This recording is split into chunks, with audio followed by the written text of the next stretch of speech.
i crema. I entre les tradicions nadalenques, una pròpia d'Arenys de Mar. Són les sabatetes, que van venir d'Orient fa 100 anys. Els agrada especialment el clima del municipi. És una Papilopedium insigne, però a Arenys tothom la coneix per la sabateta, per la forma que fa la seva flor. Gairebé a cada casa arenyenca n'hi trobem una. A la d'en Jordi Coll, unes quantes més. Aquest any n'hi han florit 260. La gent les té a casa seva perquè se les han anat passant de famílies en famílies o d'amics en amics.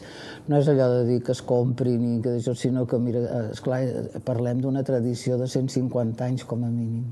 I és que tot apunta que la primera que va arribar a Arenys des de l'Orient, cap al 1850, la va portar un avantpassat seu. Aquest és Francesc Xavier Vilà i Mateu, que va ser caputxí i va ser missioner a les Illes Marianes de Guam i era germà del meu besavi.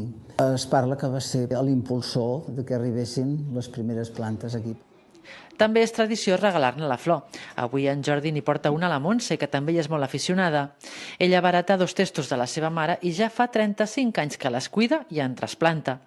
Creixen bé sobretot a Arenys de Mar i damunt i en algun poble pròxim, però no més enllà.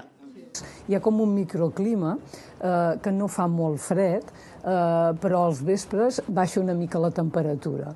Hi ha gent que s'emporta testos i els planta en un altre lloc i no els hi funciona.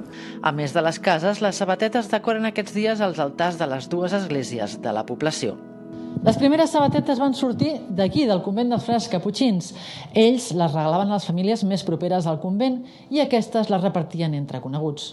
Una tradició més que centenària que encara es manté. Anna Sagartox, TV3, Arenys de Mar.